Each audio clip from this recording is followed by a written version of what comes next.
미래가 두려워서 이것저것 해보긴 했는데 그래도 뭔가 확신이 안 드는 그런 사회초년생 친구들 되게 많죠. 그래서 오늘은 3월 사연으로 20대 사회초년생 친구의 사연을 들고 왔어요. 아무래도 돈 관리도 조금은 아직 어색하고 또 미래 커리어에 대해서도 약간은 확신이 없는 친구의 사연이다 보니까 많은 분들이 공감하실 것 같은데 혹시 내가 사회초년생이다? 오늘 꼭 집중하기. 먼저 사연 읽어볼게요. 안녕하세요. 만 27살 직장인입니다. 월급은 세후 약 245만원, 월세 수입 48만원으로 총 수입은 약 290만원입니다. 근무지는 대기업 파견직이라 계약직으로 근무하고 있고 내년 여름이면 계약 만료인데 제가 대학교 중퇴 딱히 자격증도 없어 내년에 뭘 해야 할지 모르겠는 게 문제입니다. 대학에선 사회복지학 전공을 하다가 안 맞아서 휴학 후 여러 알바를 병행했었고 19살 때부터 편의점, PC방, 식당, 카페, 투잡, 쓰리잡 알바 뛰면서 돈을 모았어요.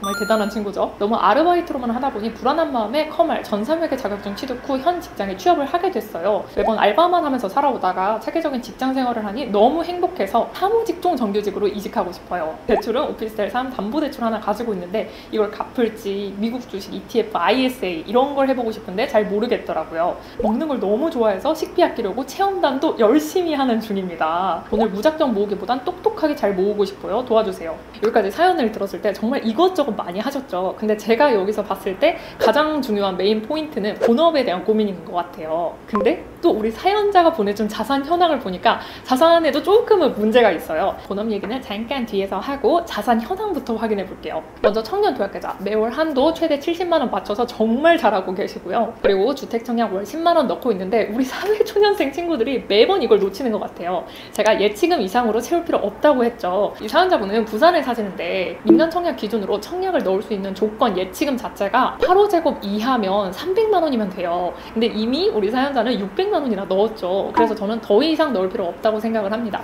물론 이제 민간청약 말고 공공청약이 있는데 요거는 좀 더 뒤에서 얘기해 볼게요. 그리고 청년 처음 적금은 저도 사실 처음 들어봐가지고 검색을 했는데 신한은행에서 만들어주는 계좌더라고요. 근데 월 30만원까지밖에 못 넣어가지고 월 30 최대로 좋은 금리로 하고 있다고 생각을 합니다. 여기까지 세 개는 너무 평범하고 잘하고 있어요. 정말로. 문제는 원룸 오피스텔이 3개나 있어요. 우리 사회초년생한테. 근데 이 표에는 안 적혀있지만 제가 어느 오피스텔인지 듣고 실거래가 등을 다 조회를 해봤어요. 근데 아무래도 원룸 오피스텔 특성상 매매가 진짜 안 되거든요. 그래서 가지고 있는 매물 3개도 정말 거래가 안 되는 거였고 심지어 가격이 떨어진 상태였어요. 그래서 저는 이 사회초년생에게 원룸 오피스텔을 거래하게 만든 중개사님도 정말 너무하다고 생각을 했는데 한참 내 집 마련 이런 얘기가 너무 많다 보니까 집을 뭐라도 갖고 싶어가지고 괜히 애매하게 집을 사는 경우가 있어요. 근데 정말 진짜 애매한 집들은 안 사는 게 훨씬 낫거든요. 특히 원룸 오피스텔. 이런 원룸 오피스텔은 보통 퇴직을 앞둔 어른들이 이제 월 수입이 끊기니까 이 월 수입을 유지하기 위해서 투자를 하는 경우가 대부분이에요. 그래서 20대라면 제가 항상 하는 말 있죠. 배당 투자를 신경 쓰기보다는 성장주 투자를 해라. 그러니까 월 수입을 작게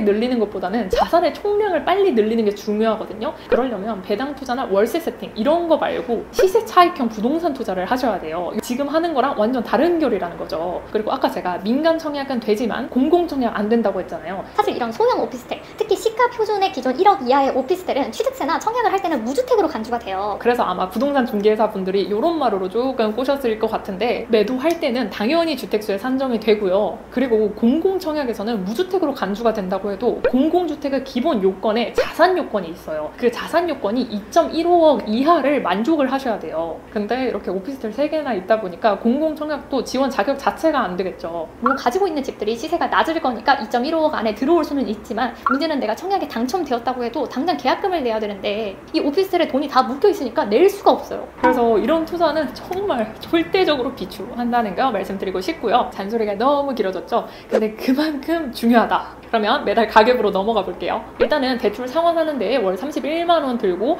여기 담보대출 금리가 6%나 해요. 저는 요거부터 바꾸시면 좋을 것 같은데 일단은 대출 원금이 3,850만원밖에 안 되잖아요. 소액이거든요. 요거는 그냥 신용대출로도 바로 대환을 할 수가 있어요. 신용대출은 보통 본인의 연봉만큼 나오기 때문에. 근데 신용대출도 6%까지 안 하거든요. 요즘 금리가 워낙 낮아서. 바로 신용대출로 갈아타면은 보통 4%라고 해도 3,850만원 곱하기 4% 하면은 연 154만원, 월 12.8만원 정도 나오겠죠. 그리고 신용대출은 원금을 갚을 필요도 없으니까 월 지출이 31만원에서 13만원이 되겠죠. 벌써 18만원 깎였습니다. 근데 요거는 중도상환 수수료 있을 수 있으니까 당장 내가 받은 대출 확인해보고 중도상환 수수료 계산해보기. 하지만 베스트는 뭐다? 이 오피스텔 3개 팔 수 있을 때 다 팔기. 네이버 부동산에 제일 최저로 올리는 한이 있더라도 저는 하루빨리 매도하시는 거 추천드릴게요. 그리고 두 번째는 휴대폰 인터넷 요금인데, 여러분 제가 휴대폰 맨날 뭐라고 했죠? 알뜰폰 써라. 심지어 지난번 영상에서 괜찮은 알뜰폰 소개했었죠. 그래서 이걸로 쓰면은 통신비 한 푼도 안 나오고 또 인터넷은 한 2, 3만 원 정도면 되니까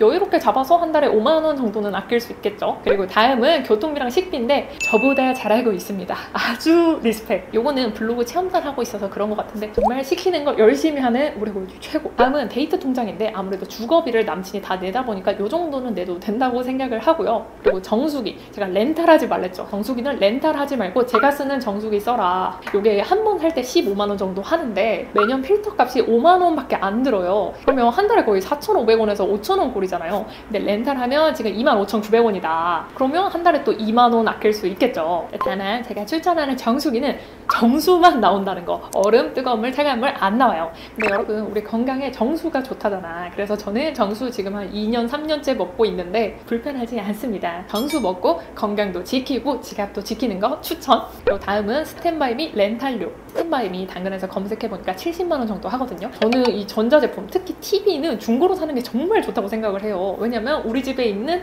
삼성 더 프레임 TV, 이것도 당근에서 산 건데 사실 당근에 이렇게 전자제품이 올라오는 경우가 이사할 때 빨리 처분해야 되니까 저렴하게 넘기는 경우가 많거든요. 저도 이번에 이사를 하면서 굉장히 저렴하게 전자제품들을 처분을 했어요. 근데 문제는 이미 렌탈을 하고 있으니까 이거는 렌탈 끝나고 나서 한번 생각해보세요. 다음 주택청약은 할 필요 없다고 했죠. 그러니까 월 마이너스 10만 원. 그리고 이 변동지출에 있는 용돈, 본인 용돈이래요. 요거는 굳이 있을 필요 없겠죠. 내 월급 자체가 내 용돈이니까. 여기까지 하면은 이 가계부에서 나올 수 있는 돈이 월 50만 원입니다. 이 50만 원을 이제 투자에 사용해 보면 되겠죠. 근데 그 투자 중에서도 일단은 내가 선호하는 증권사 앱에 들어가서 통합 검색에 ISA를 검색을 하면은 ISA라는 걸 가입을 하는 게 나와요. 더 자세히는 ISA 영상에서 다룰 건데 지금 당장 ISA 미국 주식 투자 이거 다 뭔 말인지 모르겠잖아요. 그래서 제 책을 보거나 굳이 유튜브 채널 들어가면 제 책 목록에 주식 왕초보 시리즈가 있어요. 요거 다 보시면 진짜 완벽하게 모든 걸 이해할 수 있거든요. 근데 아무래도 요게 영상이 좀 많다 보니까 그냥 책 하나 보는 게 더 빠르기는 합니다.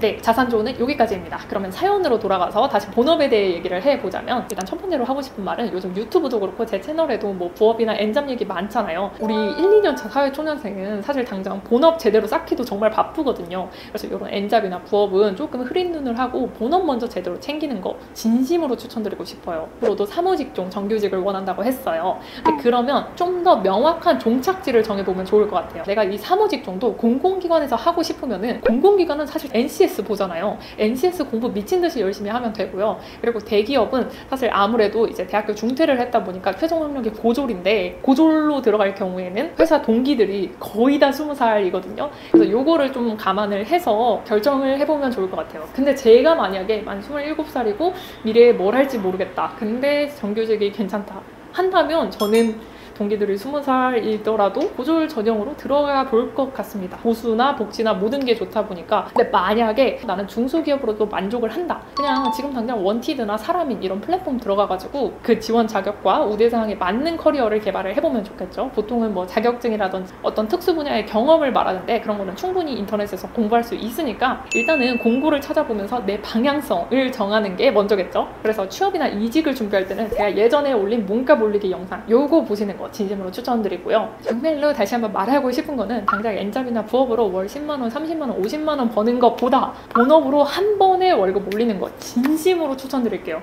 특히 20대잖아. 30대 되면은 하고 싶어도 나이 차서 받아주는 데가 많지 않아요. 근데 20대는 충분히 가능성이 많을 때다. 자꾸 저한테 언니 저 28살인데 저 29살인데 너무 늦은 거 아닐까요? 이렇게 얘기하는 경우 있는데 그러다가 1년 지나고 2년 지난단 말이에요. 지금 하는 거 잊지 말기. 정말 지금이 가장 가능성이 클 때다. 자, 그리고 두 번째 말하고 싶은 거는 아까 주식 투자였는데 앞에서 말한 1번 본업에 대해서 먼저 정하고 어느 정도 방향성 잡히고 커리어 개발했다면 주식 투자로 와가지고 아까 아끼는 월 50만 원으로 ISA 계좌 만들어서 미국 지수 투자 투자해보는 거 추천. 이거 다 뭔 말인지 모르겠다. 책 읽는 거 추천. 아니 근데 이런 친구들이 있을 거야. 뭐 하면 책 읽어라, 뭐 하면 영상 봐라. 근데 10분짜리 영상으로 모든 걸 알아가는 것 자체가 애초에 욕심인 거예요. 이제는 좀 꼰대 같은데 진짜 맞잖아. 우리 뭐 초중고 이렇게 열심히 공부했잖아. 근데 어떻게 그거를 10분 안에 다 해. 정말로 도움되는 영상들이니까 꼭 보셨으면 좋겠고, 사연자 친구에게 한마디 하고 싶은 거는 아무래도 정말 이것저것 하다 보니까 미래에 대해서 확신도 안 들고 뭔가 번아웃에 빠질 수도 있고 이 회사 자체도 그만두고 집에만 있을 수도 있는데,